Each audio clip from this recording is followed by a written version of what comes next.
Hey, good morning. Today, I would love to talk to you about the key habits, and I mean more mental habits of highly successful people. And that's based on research and a lot of my reading and different sources. So if you're interested, drop me a message and I'll give you the whole list of stuff to read if you're interested. But basically, I was doing this masterclass, 3-day masterclass.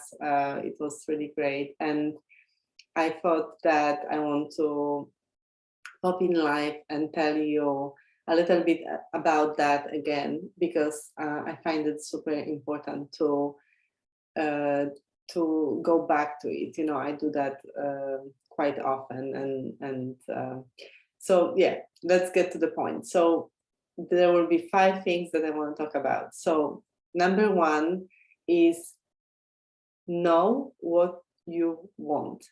Discover what you want, not someone else. What gets you going, what drives you. Discover what your life purpose is, what your this year purpose is even. But discover what is it that you really want to do and you want to make as impact. And there are many things that I can help you with prompts. You can also, of course, come work with me and we'll discover that together. But if you're curious, I can send you some prompts to get you started. But super important, have this intention, high level team, high level agenda for your life, and know what do you really want in every category of your life. So in your career, in your finances, in your love life, in your parenting, in your family life, in a hobby, spare time life, if you have any you hardworking people out there. So get really clear about what do you want.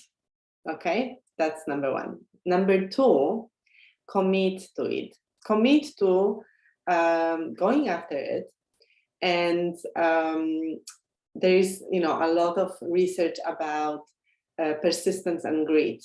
So this is connected to commitment. If you're committed to something, you show up in a different way. You are persistent about it. You are consistent about it.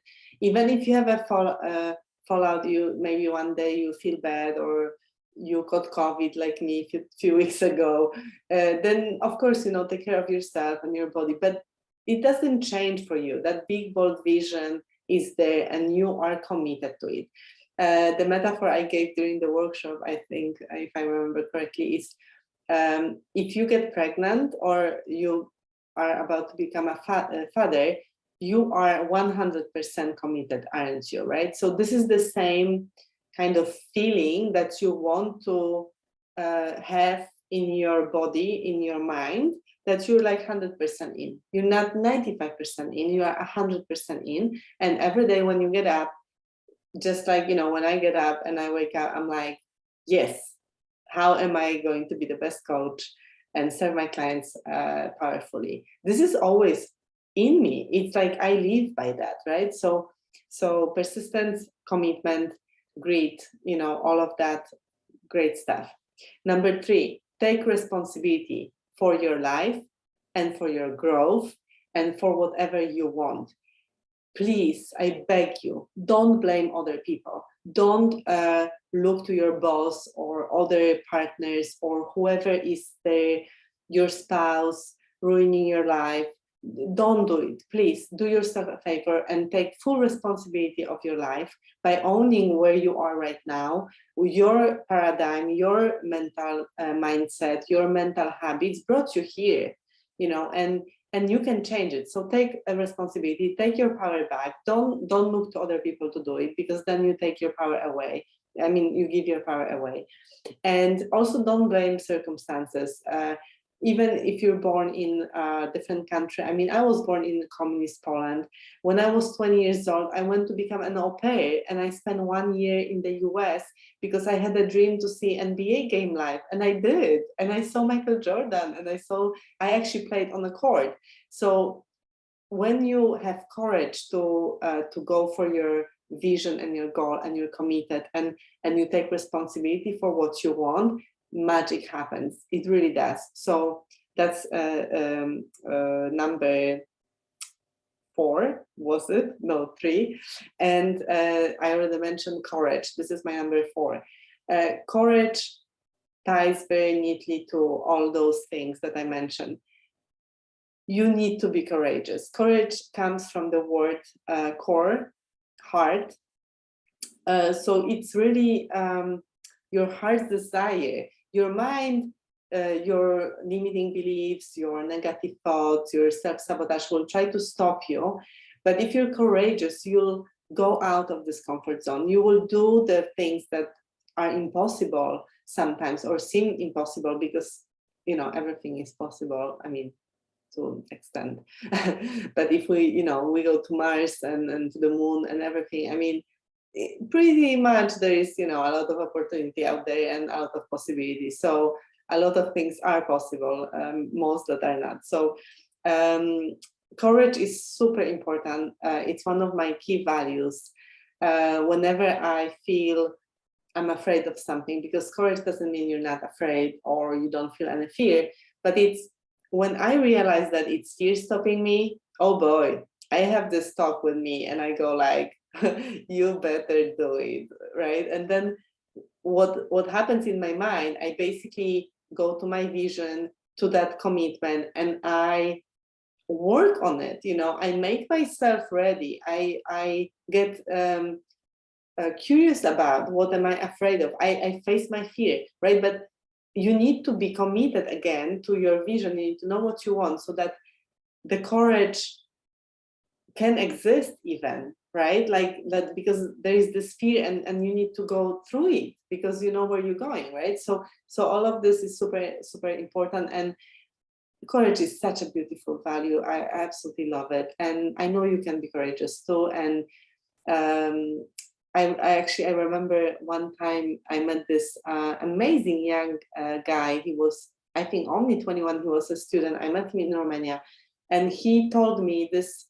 One of the biggest epiphanies that he had, he shared it with me, and I keep remembering about it through now maybe 20 years later, or 15 years later.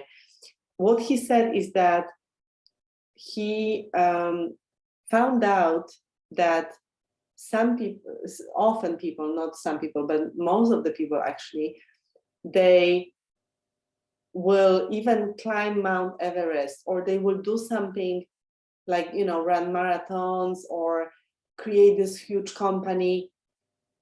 And they will do all of that to avoid doing something they really care about, which could be telling their parents, I love you, or making peace with a father, you know, or mother, or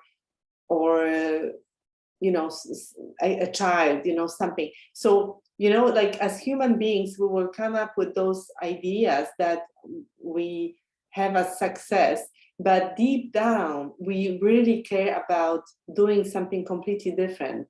And it's such a difficulty sometimes. It's hard, you know, to even say like, I'm sorry, or tell someone I love you, or, you know, show vulnerability of the heart.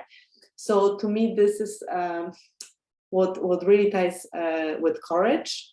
And if you really care about something, you know, it's so worth to go after it. It just heals you, and it's what's important often, right? So courage is extremely important. And the last but not least, number 5, is intuition, and being connected to your intuition, to your gut.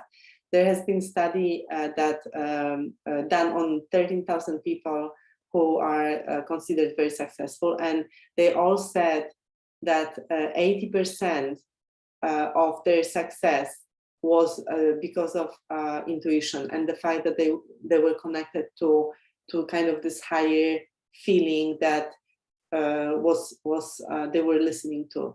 And we all have intuition. It's not that only maybe the spiritual yoga teachers have it or not. We all have intuition. We are often not connected to it, we block it, we often don't listen to it, or sometimes we hear it, but we don't actually act on it, right? So there is a practice that you can do to have more connection to your intuition and to really listen to it. And it ties neatly with courage, because often it says something and you go like, nah, I'm not gonna do that, right? So that's it. Sometimes it's a silent voice that needs you to step out of your comfort zone, and we often just don't want to do it. So intuition, extremely important. If we add intuition to our life and we dare to listen to it, we just 10x everything. So if this resonates, please, DM me, and I'd be happy to talk to you more about it and have a conversation. So thanks for now, and have a great week.